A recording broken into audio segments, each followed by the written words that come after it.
नमस्कार। बिहार के बात में आपका स्वागत है। मैं हूं पंकज कुमार।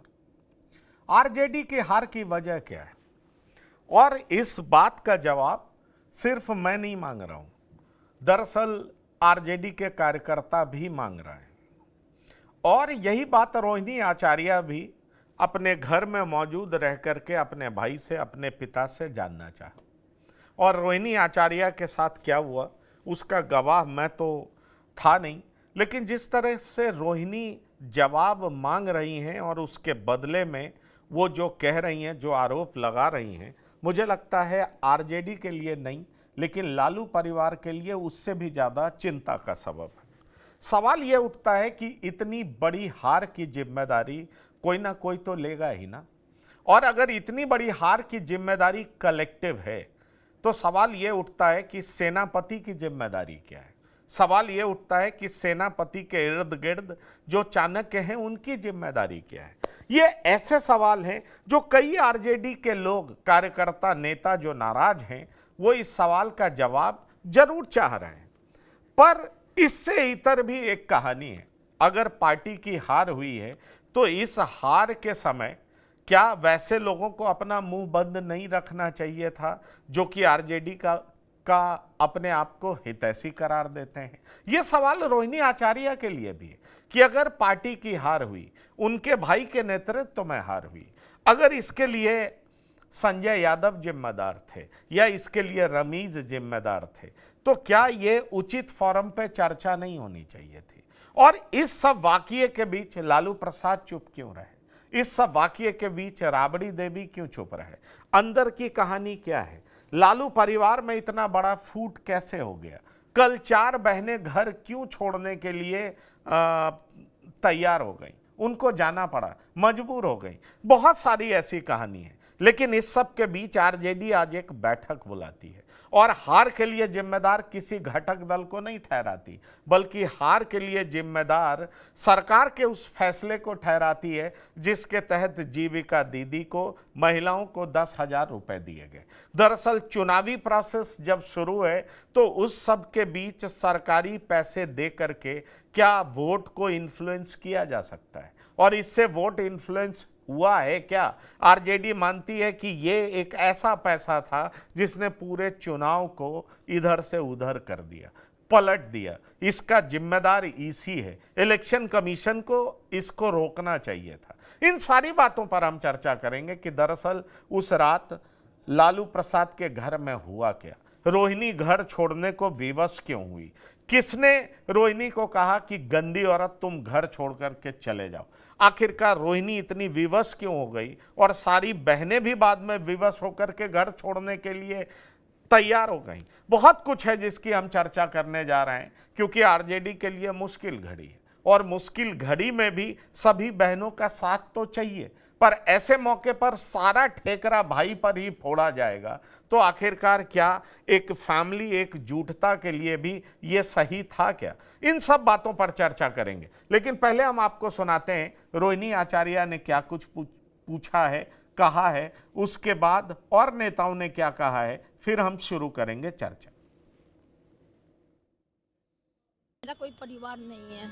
अब ये जाकर के आप संजय, रमीज, तेजस्वी यादव से पूछिए, मेरा कोई परिवार नहीं है। वही लोग निकाला है हमको परिवार से, क्योंकि रिस्पॉन्सिबिलिटी लेना नहीं है उनको। कल मेरे माता पिता भी रो रहे थे, मेरी बहन रो रही थी मेरे लिए। मुझे भगवान ने मुझे सौभाग्य दिया कि मुझे मेरे इस तरह के माता पिता मिले जो मेरा हर समय मेरा साथ दिए। मुझे बस इतना ही कहना है कि भगवान ना करे कि आप लोग के भी घर में कभी मेरे जैसी बहन बेटियां हो, जिस घर में भाई हो, भाई लोग का ही योगदान होना चाहिए। इसके बाद हम अपने ससुराल जा रहे हैं, मेरी सास भी कैसे रो रही है ये सब तमाशा देख करके। उन्होंने बुलाया, मैं जा रही हूँ अपनी सास के पास। हम लोगों के राजनीतिक मतभेद जरूर रहे हैं, पर मैंने हमेशा आदरणीय लालू जी के परिवार को अपना परिवार माना है। ऐसे में बस मैं सिर्फ इतनी प्रार्थना करता हूं कि जल्द से जल्द ये पारिवारिक विवाद सुलझे। घर में एकता बनी रहती है तो इंसान बाहर कठिन परिस्थितियों से लड़ लेता है।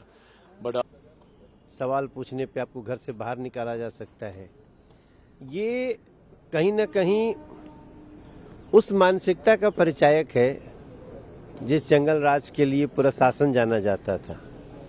मैं ईश्वर से प्रार्थना करता हूँ इन लोगों की अंदरूनी समस्याएं ठीक हो। बेटी का अपमान होना, उसके आंख से आंसू निकल जाना, ये आंसू लालू जी बहुत भारी पड़ेगा।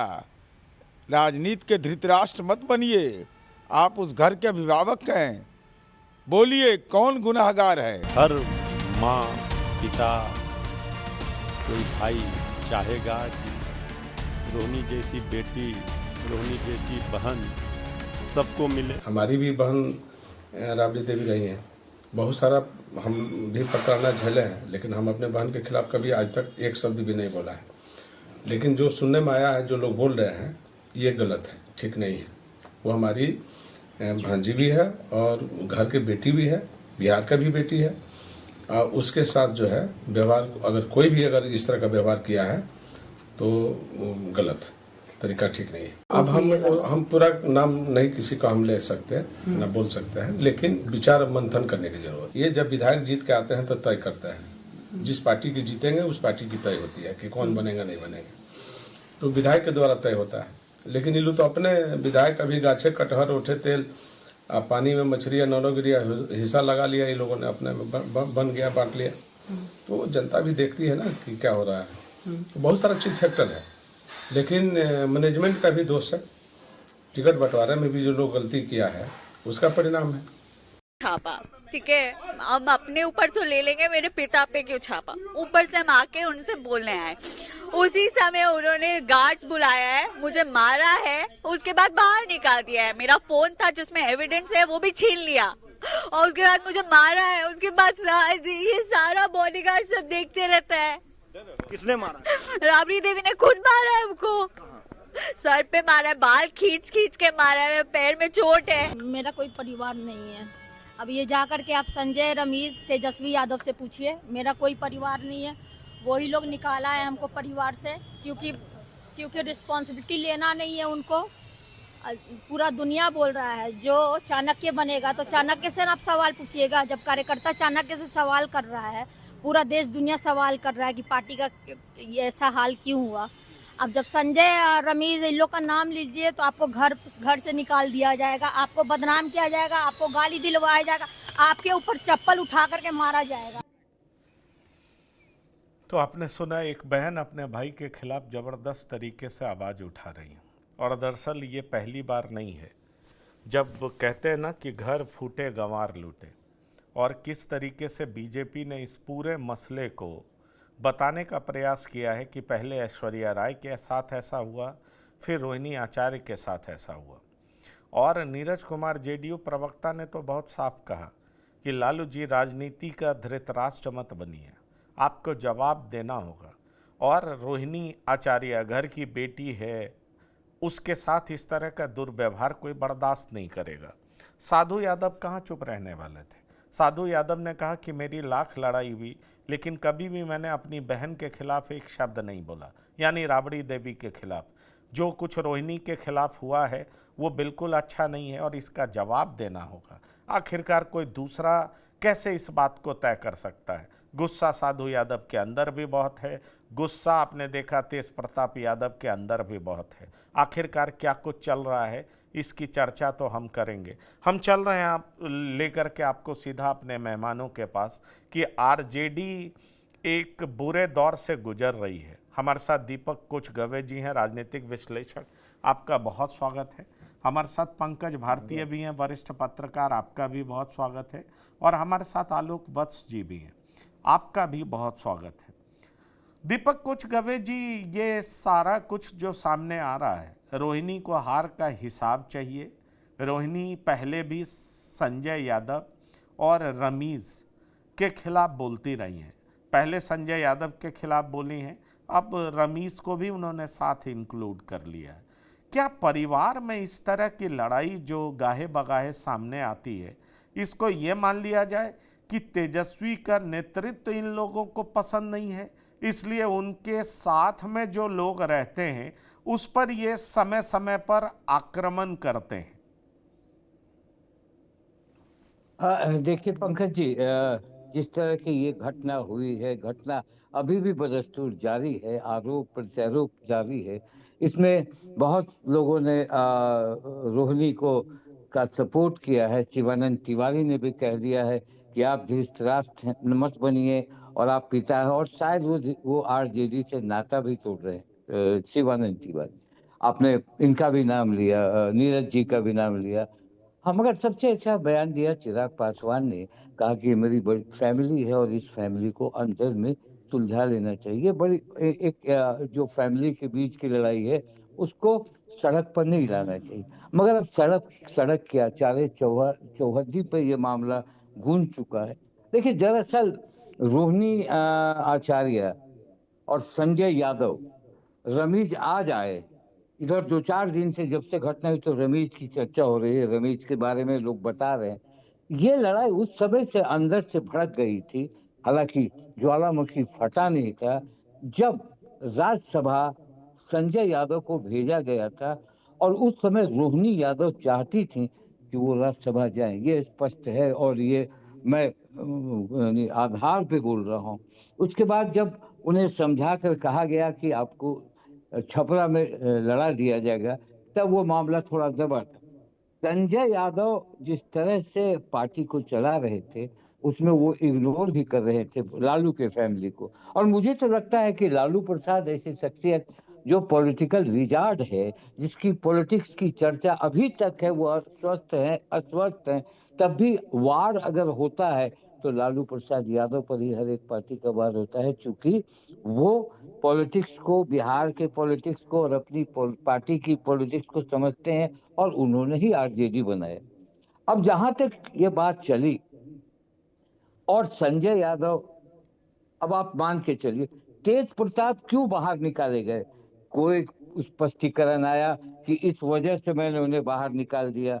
किसी ने नहीं कहा कि क्यों एकाएक उन्हें डिसोन कर दिया गया और पार्टी से हटा दिया गया और वो निकल गए।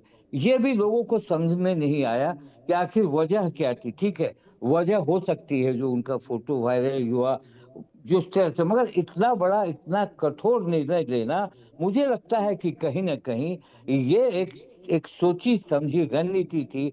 क्योंकि तेज प्रताप के सामने तेजस्वी यादव हमेशा असहाय महसूस करते थे, क्योंकि वो उनके बड़े भाई थे।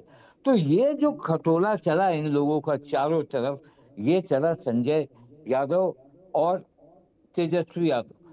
तो देखिए, जिस तरह से लालू यादव के परिवार में ये हार हुई, और ये हार की जो समीक्षा हो रही थी, इंटरनल समीक्षा में ये घटना घटी, जब लोग इंटरनल समीक्षा कर रहे थे। मगर आप देखिए कि रोहिणी यादव को उन्होंने बुलाया था सिंगापुर से पर्पसली राघोपुर में एक कैंपेन करने के लिए। उन्हें कहीं डर था कि तेज प्रताप हमारे खिलाफ आएंगे तो हमारी एक बहन भी होंगी, तो वो हम उनको करेंगे। वो लाया गया था, उन्होंने प्रचार भी किया था, आपने देखा था। उन्होंने अपने भाई के लिए वोट भी मांगा और कहा कि भाई बहुत विकास करेगा, आगे बढ़ेगा। ये सारी एकाएक क्या हो गया? इससे पहले भी आपने देखा था नहीं, कि वो नाराज हो गई सारी थी और बातें एक्स देखिए, पर उन्होंने वो सारी बातें ठीक है, लेकिन मैं ये सवाल समझना चाह रहा हूं। दरअसल रोहिणी आचार्य को राज्यसभा की सीटें चाहिए होंगी, मैं इस बात से इनकार भी नहीं कर रहा। लेकिन बड़ा सवाल पंकज भारतीय जी ये उठता है कि जब ऐसे बुरे वक्त आते हैं तो एक लीडर के तौर पर बहुत संयमित रहने की ज़रूरत पड़ती है। और अगर परिवार में भी ये सवाल उठाया जा रहा है तो तेजस्वी यादव ठीक ढंग से इसका जवाब दे सकते थे। आखिरकार रोहिणी आचार्य का भी तो कंट्रीब्यूशन है ना परिवार के लिए, पिता के लिए। रोहिणी आचार्य उस आदर्श बेटी के तौर पर तो जानी जाती है ना, जिन्होंने अपना किडनी दे करके अपने पिता की जान बचाई। और आज भी बिहार की राजनीति के फोकल पॉइंट हैं लालू प्रसाद। लालू प्रसाद के बगैर आरजेडी को चलाना तेजस्वी यादव के लिए आसान नहीं होगा, भले ही वो अपने आप को एसर्ट कर रहे हो। ऐसे में एक तो हार को लेकर के चिंता, और दूसरी तरफ रोहिणी आचार्य का इस तरीके से घर से बाहर निकलना, आपको नहीं लगता है एक लीडर के तौर पर और एक भाई के तौर पर तेजस्वी यादव पर एक बड़ा सवाल उठ खड़ा होता है कि वो परिवार को भी नहीं संभाल पा रहे हैं और लीडर के तौर पर लगातार चुनाव हार रहे हैं? कैसे देखते हैं आप इसको?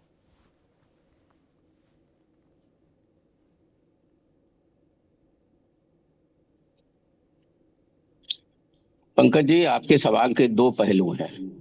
पहली बात, निसंदेह इस बात से कोई इनकार नहीं कर सकता है कि रोहिणी आचार्य एक आदर्श बेटी के रूप में नजीर बनी है लोगों के बीच में। और मुझे लगता है कि जो उन्होंने जो कोई बड़ी कुर्बानी दी है अपने पिता के लिए, उसको उस समय में सबों ने अप्रिशिएट किया। और अगर हम कहें कि थोड़ा सा हट करके अगर हम कह लें कि जो उसके उनके सम्मान में उन्होंने जो अपनी जो बलिदान दिया, उनके सम्मान में उनको छपरा सीट से राजनीतिक तौर पर स्थापित भी करने की कोशिश की गई। भले वो स्थापित नहीं हो पाई, वो दूसरी बात है। लेकिन अब जबकि पार्टी की, राजद की बुरी हार हुई है, बुरी हार तो हुई है, लेकिन अब अगर आप 2010 को देखेंगे तो आप देखेंगे कि लगभग वही कहानी दोहराई गई है। और ऐसा नहीं है कि 2010 के बाद जो है राजद समाप्त हो गया, उसके बाद फिर उसकी वापसी भी हुई है। तो जब बुरे वक्त से पार्टी गुजर रही है तो सबों का दायित्व बनता है। ठीक है, किसी भी जीत और हार के लिए कोई व्यक्ति विशेष जिम्मेवार नहीं हो सकता है, इसकी कलेक्टिव रिस्पॉन्सिबिलिटी होती है। तो जब अभी बहरहाल जो जिस दौर से, गर्दिश के दौर से अभी तेजस्वी गुजर रहे हैं, पार्टी की हार हुई है, तो निश्चित तौर पर जो है सो अभी उनको साथ देने की जिम्मेवारी परिवार के सदस्यों की तो है ही, पार्टी के कार्यकर्ताओं की भी है। तो मेरा ये मानना है कि जो हार के अभी महज 48 घंटे ही बीते थे, और जिस तरह से घर के अंदर भी तेजस्वी यादव को घेरने की कोशिश की गई है, इतनी क्या जल्दी थी कि महज 48 घंटे के अंदर ही जवाबदेही तय हो जाए कि इस हार के लिए कौन जिम्मेवार है, तेजस्वी जिम्मेवार है, रमेश जिम्मेवार है या संजय यादव जिम्मेवार है। तो कहीं ना कहीं मुझे लगता है कि जो ये रोहिणी आचार्य की तरफ से भी जो इस तरह की अगर कुछ बात कही गई होगी, पता नहीं अंदर खाने क्या बात हो रही थी, लेकिन अगर इस तरह के सवाल उठाए गए थे, तो मेरा ये मानना है, ये मेरी व्यक्तिगत राय है कि ऐसी बातों के लिए थोड़ा सा वक्त भी दिया जाना चाहिए। जरूर जवाबदेही तय होनी चाहिए। और जैसा कि आपको भी पता है कि आज इसके लिए जो विधायक हैं, जीते हुए विधायक हैं, और जो हारे हुए उनके प्रत्याशी हैं, उनकी भी बैठक बुलाई गई थी। तो मेरे ख्याल से इस तरह की बातों करने के लिए थोड़ा सा वक्त दिया जाना चाहिए था।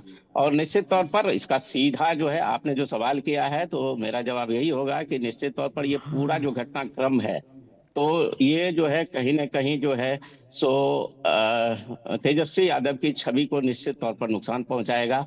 और इस घटनाक्रम का जो विपक्षी दल है वो बखूबी फायदा भी उठा रहे हैं। लोग कह भी रहे हैं कि जो व्यक्ति अपने घर को नहीं संभाल सकता है, वो प्रदेश को क्या चला पाएगा। तो निश्चित तौर पर इसका जो है सो एक तरफ तो करारी हार से वो घिरे हुए हैं, उससे अभी उबर नहीं पाए हैं। और ये फैमिली जो इश्यूज है जो अभी सामने आया है, इससे निश्चित तौर पर जो है सो तेजस्वी के साख पर तो जरूर सवाल पैदा हुआ है। पंकज जी, मैं वही कह रहा हूं, मैं आपकी बात से बिल्कुल सहमति रखता हूं। मैं ये मानता हूं कि बुरे वक्त में परिवार के हर सदस्य को एकजुट होना चाहिए। अभी तेजस्वी यादव को साथ की जरूरत थी, ना कि उन पर सवाल की जरूरत थी। एक कोई पत्नी के रूप में ना सवाल करती, ना बहन के रूप में सवाल करती। इनफैक्ट मैं भी अपने को उस जगह पर रख करके देखता हूं, तो मुझे भी लगता है कि ऐसे बुरे वक्त में सबके साथ की जरूरत थी। लेकिन इस सब के बावजूद जब आप मुश्किल घड़ी में होते हैं और एक नॉर्मल ह्यूमन बीइंग से आप अलग होते हैं, तो आपको पता होता है कि ऐसे मुश्किल घड़ी में आपको कैसे बिहेव करना होता है एक बड़े नेता के तौर पर। अब तेजस्वी यादव एक कोई अदना सा व्यक्ति नहीं है, वो बड़े आदमी हैं, वो प्रतिपक्ष के नेता हैं और इस बार मुख्यमंत्री के उम्मीदवार थे। ऐसे में सवाल उठता है कि उनके घर में भी अगर उनसे सवाल किया गया तो इस तरीके से रिएक्ट करना, उनको मालूम होना चाहिए था कि अगर इस तरीके से रिएक्ट करेंगे तो वो एक और बड़ा मुद्दा विपक्ष को देंगे। और अब आप देखिए, बीजेपी तरह तरह का वीडियो वायरल कर रही है ना, कि पहले बहू का बाल खींच करके पीटा गया, चप्पलों से पीटा गया, और अब बेटी को भी चप्पल से पीटा गया। आवाज़ उठाने वाले कोई बाहर के लोग नहीं हैं, घर के ही लोग हैं। आवाज़ उठाने वाली कोई और नहीं बल्कि घर की बेटी ही है। और इसलिए लालू परिवार और भी मुश्किल घड़ी से घिरता जा रहा है। भले ही चिराग पासवान ने बड़ा संतुलित सा जवाब दिया, लेकिन सवाल उठता है। नीरज कुमार ने सवाल किया ना, साधु यादव ने सवाल उठाया ना, अब ऐश्वर्या का वीडियो भी वायरल हो तो रहा है कि देखिए इस घर में बहुओं की ही स्थिति ऐसी नहीं है, बेटी की भी स्थिति ऐसी है। तो लालू परिवार की मानसिकता क्या है, इसको लेकर के बड़ा सवाल उठ रहा है। हमारे साथ संतोष कुमार जी भी जुड़े हुए हैं। मैं आ रहा हूं, आपका स्वागत करूंगा, मैं आपसे ये सवाल लूंगा। लेकिन आलोक वत्स जी, आपको नहीं लगता कि बैठे बिठाए तेजस्वी यादव ने एक बड़ा मुद्दा विपक्ष को दे दिया? अभी उनको और मैच्योर्ड तरीके से एक्ट करना चाहिए था, ना कि इस तरीके से व्यवहार करना चाहिए था।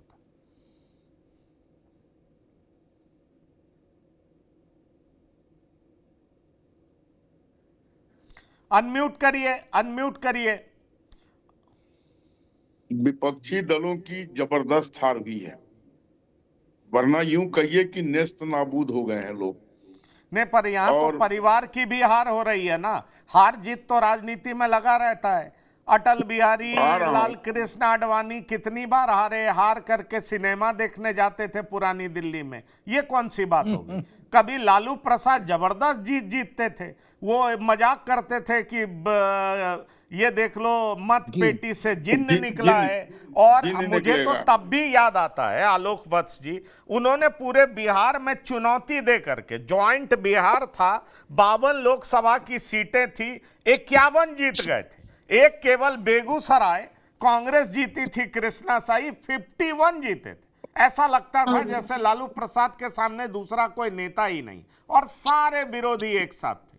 फिर मैं वही बात तो कह रहा हूं, ऐसी जीत का मजा भी लिए तो हार का भी स्वाद तो कभी ना कभी चखना ही पड़ेगा। लेकिन परिवार में ये जुत्तम पैजार की नौबत क्यों आ गई? इसमें कोई शक नहीं है कि एक समय में लालू यादव बिहार के ऐसे नेता थे जिनका एक छत्र राज था, किसी को भी टिकट दे देते वो पार्लियामेंट या विधानसभा पहुंच जाता था। इसमें कोई शक नहीं है। उतना स्ट्रॉन्ग और उतना बड़ा लीडर बिहार ने अभी तक शायद श्री बाबू के बाद दूसरा ही ऐसा देखा होगा, जिसके प्रति लोगों का ये आकर्षण था। अब जो भी इस परिवार में चल रहा है, मैंने विभिन्न नेताओं को भी प्रतिक्रियाएं सुनी है। मेरा एक बिहारी होने के नाते कहना है कि ये सारी महिलाएं जो शादीशुदा हैं, ये दिन भर उस घर में क्या करती हैं? अरे जहां जहां शादी हुआ है वहां जाके रहिए। ठीक है, चुनाव हुआ, आई थी मदद करने, परिवार का हुआ, खत्म कीजिए मामला। अब ये सारी बातें जो बाहर प्रदर्शित हो रही हैं, लालू यादव को क्या पीड़ा हो रही होगी, ये आप और हम अच्छी तरीके से समझ सकते हैं, क्योंकि अभी तक उन्होंने कोई एक शब्द नहीं बोला है इस पर। तो ये अच्छी परंपरा नहीं सेट हो रही है, और लोगों को इसमें लुत्फ नहीं लेना चाहिए। ये लालू यादव के बच्चे हैं, इसलिए इतने चर्चा में है। देखिए आलोक वत्स जी, ये कोई छोटा मोटा परिवार नहीं है, बड़ा परिवार है। और बड़े परिवार की निजी जिंदगी भी लोग जानना चाहते हैं, और चूंकि उनके बारे में इसलिए जानना चाहते हैं क्योंकि कोई बड़ा बनता क्यों है। जब करोड़ों दिलों पर कोई राज करता तभी बड़ा बनता है। सवाल यह है, जब आप बड़े परिवार, बड़े घराने में गिने जाते हैं, तब आपसे लोग ऊंचे मापदंड की उम्मीद करते हैं, और जब आप उस पर खड़े नहीं उतरते तो सवाल तो उठेगा। और सवाल इसलिए भी उठेगा कि सिर्फ ये बड़े परिवार ही नहीं है, बल्कि एक ऐसा राजनीतिक घराना है जिसके इर्द गिर्द पॉलिटिक्स घूमता है। और उस घर की बात अगर चौक चौराहे पर होने लगे, और खुद उस घर की महिलाएं आरोप लगाने लगे कि हमें चप्पल से पीटा गया है, तो सवाल तो उठेगा ही ना, सवाल तो उठेगा ही ना। संतोष कुमार जी, कैसे हम सीधा कह दें कि इस पर चर्चा नहीं होनी चाहिए? आखिरकार एक बेटी अपने ही घर से पिट करके क्यों निकलेगी? ये तो सवाल उठेगा और लोग सवाल करेंगे। पॉलिटिकल पार्टीज ने इस पर रिएक्शन भी दिया है। आपका क्या कहना है संतोष जी? देखिए, राष्ट्रीय जनता दल में पिछले 2 वर्षों से संजय यादव को लेकर के विवाद चल रहा है। जब से राज्यसभा उन्हें भेजा गया था, उसके बाद से ये विवाद शुरू हुआ कि लालू प्रसाद की मर्जी के बगैर तेजस्वी यादव ने जबरदस्ती दबाव डालकर संजय यादव को राज्यसभा पहुंचाया। और संजय यादव उनके प्राइवेट सेक्रेटरी हुआ करते थे, और इतने तानाशाह हैं कि न वो विधायक का फोन उठाते हैं, न किसी कार्यकर्ता का, किसी का भी फोन तक नहीं उठाते, न रिप्लाई करते हैं। और तेजस्वी यादव को देखा जाए तो एक प्रकार से उन्होंने मतलब कैद कर रखा है, ना किसी से मिलने देते हैं ना बात। वो जिससे चाहते हैं उसी से तेजस्वी यादव मिलते हैं, वो जिससे चाहते हैं उसी से बात करते हैं। यहाँ तक कि रोहिणी आचार्य और घर के सदस्यों को भी मिलने के लिए संजय यादव से परमिशन की जरूरत होती है। संजय यादव परमिशन देते हैं कि भाई हाँ अंदर से परमिशन आता है तब कोई उनके रूम में जा पाता है, ये स्थिति है। इसको लेकर के काफी नाराजगी थी। विधायक दल की बैठक में भी संजय यादव के खिलाफ आवाज उठी थी, विधायकों ने उठाया था और लगातार नाराजगी। तेजस्वी यादव की राघोपुर में जो हालत हुई थी, वो हारते हारते किसी तरह से जीत गए, तो वहां भी यही स्थिति थी। संजय यादव को लेकर ही नाराजगी लोगों में, लोग किसी का फोन नहीं उठाना, किसी से मिलना नहीं, किसी का काम नहीं करना, तो इस बात को लेकर के नाराजगी थी। और तेजस्वी यादव इस भ्रम में थे कि 20 का चुनाव जो हुआ था 2020 का, वो संजय यादव के कारण ही चुनाव में उनको सबसे बड़ी पार्टी का दर्जा मिला, जबकि सच्चाई ये थी कि 20 का चुनाव चिराग पासवान के कारण तेजस्वी यादव सबसे बड़ी पार्टी के रूप में उभरे। एनडीए से चिराग पासवान अलग होकर के चुनाव लड़े थे, उन्होंने वोट काटा एनडीए का और तेजस्वी यादव को इसका फायदा मिला था। इस बार चिराग पासवान एनडीए में है और गठबंधन मजबूत है, उपेंद्र कुशवाहा भी आ गए थे, जीतनराम मांझी भी, तो मजबूत गठबंधन था, तो निश्चित तौर पर हार होना स्वाभाविक था। तो इस बार पिछले बार का ठेकड़ा, पिछले बार जब 20 के चुनाव में सारा क्रेडिट संजय यादव ले रहे थे कि वो चाणक्य बन के घूम रहे थे, कि उन्हीं की रणनीति के कारण सफलता मिली थी, तो इस बार सभी लोगों का कहना था कि जब सफलता का क्रेडिट वो ले रहे थे तो हार का भी तो तो उन्हीं के तो क्रेडिट लेना चाहिए। तो इसी बात को लेकर के परिवार में और पार्टी में लगातार चल रहा था। उसी बात को लेकर के संजय यादव इतने हावी हैं, वो किसी को नहीं लगाते हैं, तेजस्वी यादव के अलावा किसी की नहीं सुनते। तो उसी बात को लेकर के रोहिणी आचार्य भी, क्योंकि पार्टी की चिंता लगातार वो करती रही है और लगातार ट्वीट के माध्यम से सिंगापुर में रहते हुए भी वो हर विपक्षी दलों के जो सवाल होते थे उसका जवाब वो देते रहती थी, कोई भी आरजेडी पर होता था। तो इसी बात को लेकर के हुआ और उसी बात को लेकर घर में तू मैं हुई और रोहिणी आचार्य को झेलना पड़ा। जो आम लोग झेलते रहे, जो विधायक झेलते थे, जो सांसद झेलते थे, वो रोहिणी आचार्य को भी झेलना पड़ा।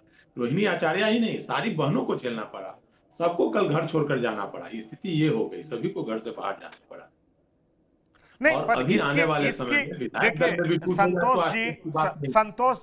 संतोष जी मैं यही पूछना चाह रहा हूं कि भाई इसकी चर्चा क्यों नहीं होगी जब एक बेटी शादीशुदा हो जाती है, चाहे वो किसी जाति की हो, किसी समाज की हो, दरअसल वो समाज की बेटी होती है। और ये कोई घराना छोटा मोटा घराना नहीं है, ये बड़ा राजनीतिक घराना है। अपनी हर बातों के लिए देश के अखबारों में सुर्खियां बनता है।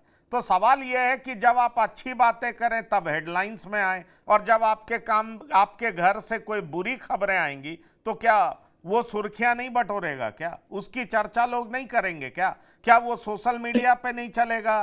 क्या वो नेशनल न्यूज चैनल पर नहीं चलेगा?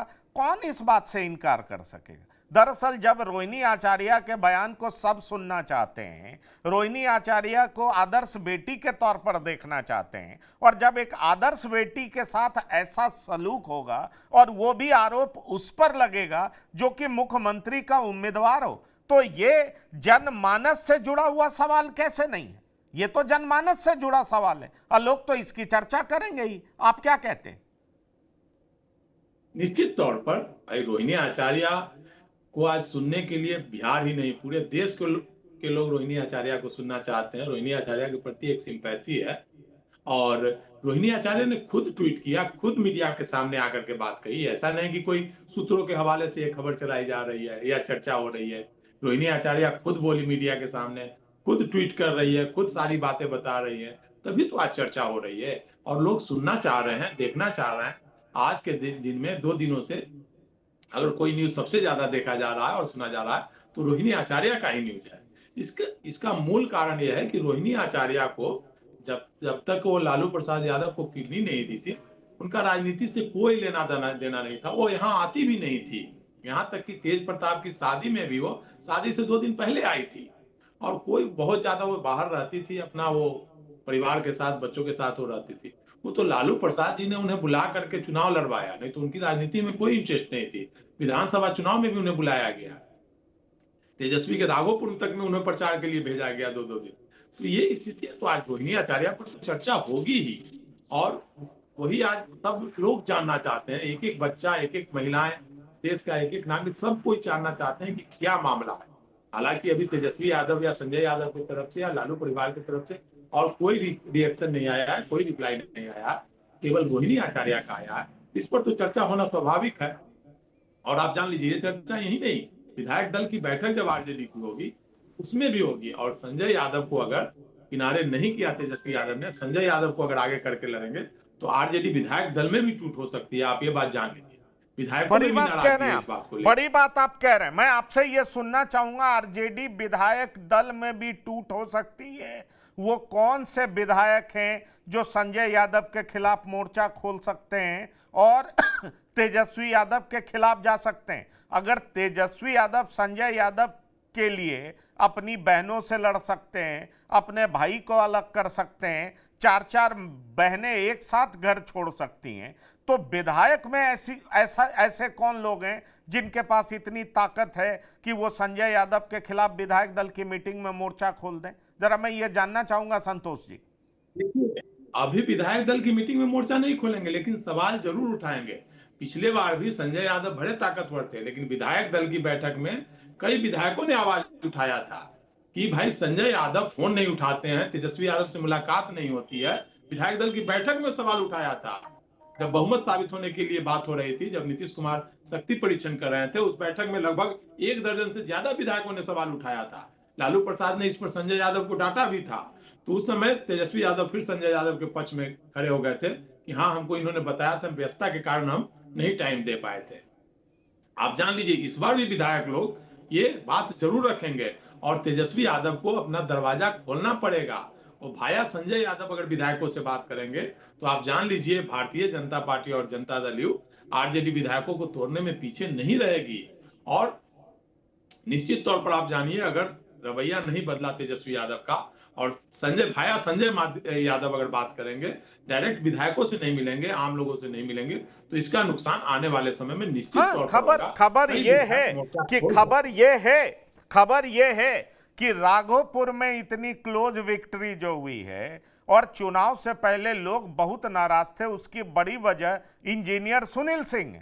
कहा जाता है कि इंजीनियर सुनील सिंह ही वो शख्सियत हैं जिनकी मर्जी के खिलाफ राघोपुर की जनता से तेजस्वी यादव नहीं मिलते थे और इसलिए चुनाव से पहले रोहिणी आचार्य को भी जाना पड़ा।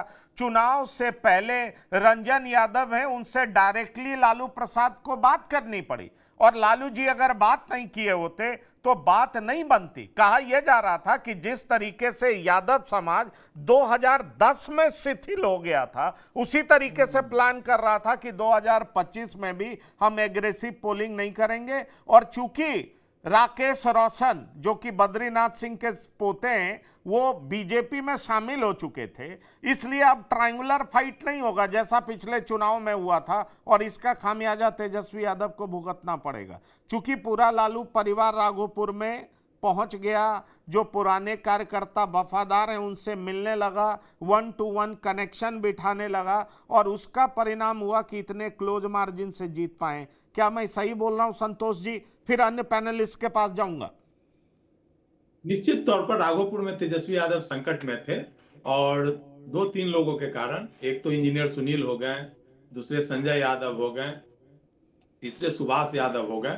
और सुभाष यादव और इंजीनियर सुनील को, एक को राघोपुर में और एक को दूसरे प्रखंड में कैंप करना पड़ा, मतलब पैसे का बोरी खोलना पड़ा, मतलब पैसा का बंदरवाट करना पड़ा, तब जाकर के ये स्थिति हुई। नहीं तो तेजस्वी यादव आप चुनाव हार चुके थे। आप जान लीजिए, सुभाष यादव को बालू माफिया जो हैं उनको लास्ट में वहां के लोगों ने खदेड़ दिया वोटिंग के दिन, उनको गाड़ी छोड़कर भागना पड़ा। ये स्थिति थी, पुलिस ने गाड़ी जब्त की। तो ये स्थिति थी वोटिंग के दिन, बहुत ही भयावह स्थिति थी। वो तो बूथ मैनेजमेंट हुआ, लास्ट में यादवों ने बूथ मैनेज किया, जिसके कारण बोकस वोटिंग बहुत जगह हुई, जिसके कारण वो तेजस्वी यादव चुनाव जीत पाए लास्ट में जाकर के। नहीं तो शुरू से वो लगातार पिछड़ते रहे थे और लगभग मुझे लगता है कि 15-20 राउंड तक वो पीछे रहे, उसके बाद आगे हुए वो चुनाव। तो ये है कि तेजस्वी यादव को डायरेक्ट होना पड़ेगा। जिस प्रकार से लालू यादव लोगों से डायरेक्ट संवाद करते थे, विधायकों से डायरेक्ट मिलते थे, न कि भाया मीडिया पीएस के माध्यम से, तो उसी प्रकार पीएस के रूप में अभी भी संजय यादव लगे हुए हैं राज्यसभा जाने के बावजूद, तो उनको अगर किनारे नहीं करेंगे तो और भी परिणाम भयावह हो सकता है। विधायक दल में टूट हो सकती है, पार्टी में टूट हो सकती है, परिवार में टूट हो सकती है। तो तेजस्वी यादव को अपना कार्यकलाप बदलना पड़ेगा, लोगों से मिलने जुलने का सिलसिला बदलना पड़ेगा और संजय यादव को निश्चित तौर पर किनारे ये करना बड़ी बात कह रहे हैं दीपक कोचगवे जी।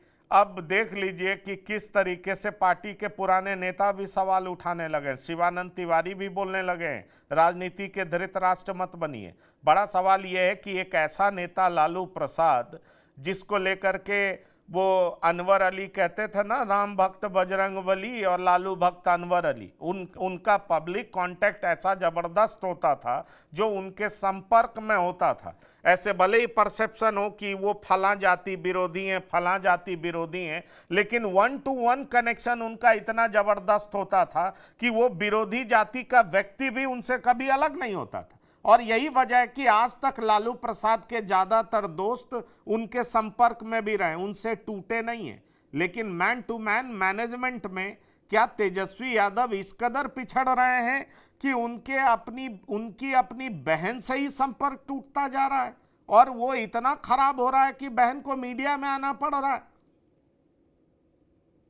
देखिए, तेजस्वी यादव लालू प्रसाद के ही लाल हैं और लालू प्रसाद का जो कनेक्शन था, जो कनेक्ट था, जो अभी भी है, था नहीं, मैं कह रहा हूँ अभी भी लालू प्रसाद यादव जिस तरह से उन्होंने तेजस्वी यादव को दे दिया अपना सारा पावर कि जा तुमको देखना है, मगर वो राष्ट्रीय अध्यक्ष बने रहे, राष्ट्रीय अध्यक्ष का जो पद था वो बने रहे और अभी भी बीच में वो राष्ट्रीय अध्यक्ष का काम करते रहते हैं।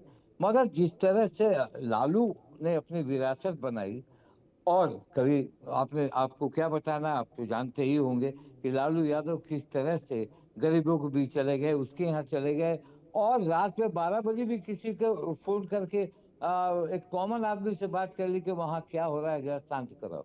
तो ये लालू यादव थे, इसलिए उनका दरवाजा खुला रहता था। यही दरवाजा तेजस्वी यादव के समय बंद हो गया और तेजस्वी यादव ने एक तरह से अपना रणनीतिकार लालू को नहीं मानकर संजय यादव को उन्होंने मानना शुरू किया और संजय यादव के इशारे पर ही टिकट का बंटवारा होने लगा। संजय यादव के मसले पर आप देख रहे थे कि गठबंधन के बीच कितना रूस हुआ और किस तरह हुआ। दो लोग, कृष्णा अलावर और संजय यादव, इस दोनों के बीच फ्रेंडली फाइट हो गया, उसको भी रोक नहीं पाए। लालू का हस्तक्षेप वहां पर नहीं माना गया और लालू प्रसाद यादव का हस्तक्षेप अंत में जब माना गया कि जब लालू और सोनिया की बात हुई तब अशोक गहलोत आए और अशोक गहलोत आकर उन्होंने जो कहा, जिसका क्या परिणाम हुआ, तो यह आपने देखा होगा कि लालू के रिश्ते कांग्रेस से भी बहुत अच्छे रहे। अब दूसरा ये सवाल उठता है कि क्या संजय यादव के खिलाफ, देखिए आज रोहिणी यादव ने कहा कि मेरे साथ और लोग हैं, सब भाई बहन है, माता पिता भी मेरे साथ है, मैं सिर्फ तेजस्वी से नाता तोड़ रहा हूँ। आज भी एक बयान आया है। तो मैं ये कह रहा हूँ कि इस मसले में अब संजय यादव पर तेजस्वी यादव को या तो उनकी पकड़ को ढील, यानी जो मजबूत पकड़ है, पर दीपक कुचगवे जी ठीक है, वो सबसे रिश्ता रख रही हैं। मैं चाहूंगा पंकज भारतीय जी आए। दरअसल सवाल ये उठता है कि लालू प्रसाद इस सब प्रसंग को क्यों चुपचाप देखते रहे? क्या वाकई वो राजनीति के धृतराष्ट्र हो चुके हैं? क्या वो तेजस्वी यादव के सामने कमजोर पड़ने लगे? अपने पुत्र को स्थापित करने के चक्कर में वो बहुत सारी बातों को भूलने लगे हैं। ये मेरे शब्द नहीं है, बल्कि ये शब्द हैं शिवानंद तिवारी के भी, ये मेरे शब्द नहीं है। बहुत सारे लोग ये सवाल पूछ रहे हैं। मैं यही पूछना चाह रहा हूँ कि अभी भी head of the family Lalu Prasad हैं, अभी भी उनका करिश्मा कम से कम तेजस्वी यादव से कम नहीं है, ज़्यादा है। ठीक है, तेजस्वी यादव अब एक नेता के तौर पर पदस्थापित हो गए हैं, लेकिन एक हेड ऑफ द फैमिली के नाते आपको क्या लगता है लालू प्रसाद ने चुप्पी क्यों बनाए रखी? सवाल तो ये भी है। जिस तरीके से देखिए एक बड़े सुपुत्र चले गए, मुझे लगता है हो सकता है उसमें पॉलिटिकल लाभ और नुकसान की बात हो, लेकिन अब बेटी इस तरीके से जा रही है तो ये पारिवारिक तौर पर, राजनीतिक तौर पर हर तरीके से आपको नुकसान पहुंचाएगी। और इसीलिए तो बीजेपी कहना शुरू कर दी है, पहले बहू को बाल पकड़ के मारा, अब बेटी को चप्पल से मार रहे हैं। ये बीजेपी ने वीडियो चलाना शुरू कर दिया है। पंकज भारतीय जी। पंकज जी, शिवानंद तिवारी जी अगर जो कुछ कह रहे हैं, अगर वो कह रहे हैं तो उनके बातों में काफी हद तक सच्चाई है। और मैं भी इस बात से इनकार नहीं कर सकता हूँ। काफी देर हो रही है, क्योंकि ये जो फैमिली ड्रामा चल रहा है, तो अब समय आ गया है कि जो लालू प्रसाद जी को खुल करके इसमें हस्तक्षेप करने की जरूरत आ गई है। क्योंकि अब बात जब घर से निकल करके पब्लिक डोमेन में जा चुकी है, तो निश्चित तौर पर उसको हस्तक्षेप करना चाहिए। अब किन कारणों से अभी तक उनके तरफ से कोई बयान नहीं आया है, या उनका हस्तक्षेप देखने और सुनने को नहीं मिल रहा है, ये तो कहा नहीं जा सकता है। लेकिन जो कुछ भी है, काफी देर हो रही है। अब रही बात उनकी क्या मजबूरी रही होगी, मुझे जो लगता है कि वो अपने उत्तराधिकारी के रूप में तेजस्वी को स्थापित कर चुके हैं, वो इसमें कहीं कोई शक नहीं है। और उस स्थिति, चूंकि देखिए तेजस्वी को राजनीतिक स्थापित करने के पीछे एक बड़ी वजह ये भी रही कि जो तेज प्रताप जो है वो अपने को खुद को साबित नहीं कर पाए, तो इस स्थिति में तेजस्वी को स्थापित करना उनकी मजबूरी थी। अब उसके बाद जो है, जो देखिए, इसमें कोई शक नहीं है कि आप अगर बहुत पीछे भी जाएंगे तो इस परिवार में, लालू परिवार में लगभग अधिकांश सदस्यों की अपनी राजनीतिक महत्वाकांक्षा रही है। मीसा भारती भी राजनीतिक महत्वाकांक्षा से भरी हुई है।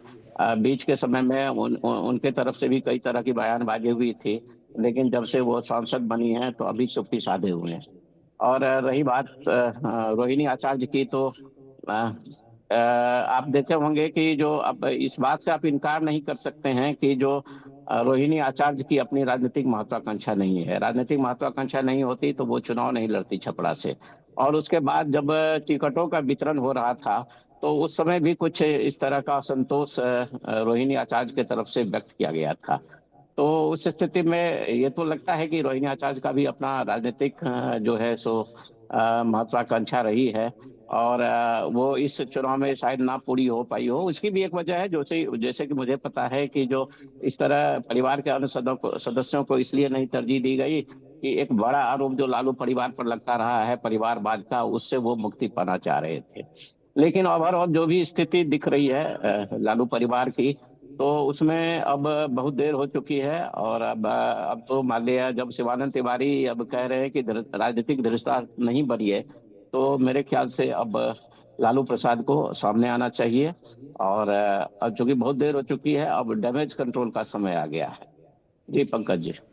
डैमेज कंट्रोल का समय आ गया, ये सच बात है। मुझे लगता है डैमेज कंट्रोल कैसे किया जाएगा, आज तो समीक्षा बैठक हो रही है। संतोष कुमार जी ने एक बड़ी बात कह दी कि अगर इस चीज़ को एड्रेस नहीं किया गया तो विधायक दल में भी ज़बरदस्त तरीके से रिपरकशन देखने को मिलेगा, नाराज़गी देखने को मिलेगी। और ये सच बात है कि अगर आपके 25 विधायक हैं और इतनी प्रचंड बहुमत से सरकार बनी है, तो आपके कई विधायक को तोड़े जाने की ज़रूरत भी नहीं है। वो सत्ता का लाभ लेने के लिए पहले से ही टूटने को तैयार बैठे होंगे। भाई 25 में से 8-9 विधायक तोड़ना कौन सी बड़ी बात है। हम जो आजकल की राजनीति में देख रहे हैं, मध्य प्रदेश में 20 से ज़्यादा विधायक टूट गए थे। और अगर उनको सत्ता का लाभ मिल जाएगा, उनके क्षेत्र में भाई डीएम सुनेगा, एसपी सुनेगा, उनको सारा फायदा मिलेगा, तो वो क्यों नहीं चाहेंगे टूट करके चले जाएं। और ऐसे में अगर उनका नेता इनएक्सेसिबल हो तो टूटना और भी आसान हो जाएगा, बहाना और भी ज़्यादा मिल जाएगा। आलोक वत्स जी, आप क्या देख पा रहे हैं? आपको लग रहा है कि आरजेडी सबसे ज़्यादा मुश्किल दौर में है? 2010 में तो लालू प्रसाद थे, करारी हार भी हुई थी, तो लालू जैसे मंजे हुए नेता थे जो पार्टी को नेतृत्व प्रदान कर सकते थे। आज लालू अस्वस्थ हैं, नेतृत्व तेजस्वी यादव के हाथ में। क्या आपको लगता है कि इस मुश्किल परिस्थिति से तेजस्वी यादव निकाल पाने में कामयाब होंगे?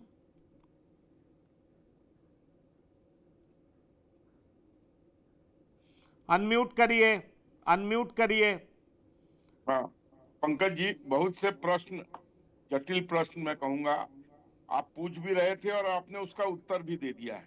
कि लालू यादव क्यों नहीं कुछ बोल रहे हैं और क्यों नहीं इस चीज पर एक्शन ले रहे हैं। सबसे पहली बात कि वो हेल्थ से लाचार हो चुके हैं।